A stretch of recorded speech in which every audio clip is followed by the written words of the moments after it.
আধুনিক ফ্রিজের ধারণা প্রথম দেন উইলিয়াম কালেন। তিনি 1748 সালে কৃত্রিমভাবে ঠান্ডা করার একটি পরীক্ষার মাধ্যমে রেফ্রিজারেশনের ভিত্তি তৈরি করেন। পরে অনেক বিজ্ঞানীর কাজের মাধ্যমে ধীরে ধীরে আজকের আধুনিক ফ্রিজ তৈরি হয়।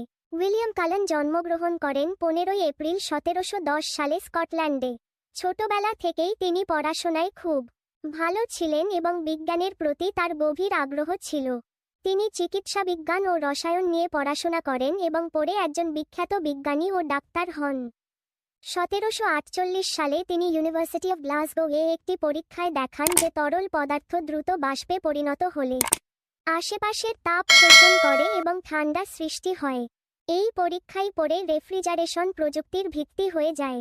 তার ধারণার ওপর ভিত্তি করে পরে জেকব পার্কিন্স 1834 সালে প্রথম কার্যকর রেফ্রিজারেটর তৈরি করেন। এরপর ধীরে ধীরে আধুনিক ফ্রিজ তৈরি হয় এবং আজ পৃথিবীর প্রায় প্রতিটি বাড়িতে এটি ব্যবহার করা হয়। এই মহান বিজ্ঞানী 5 ফেব্রুয়ারি 1790 সালে মৃত্যুবরণ করেন, কিন্তু তার গবেষণা আজকের আধুনিক ফ্রিজের পথ খুলে দেয়।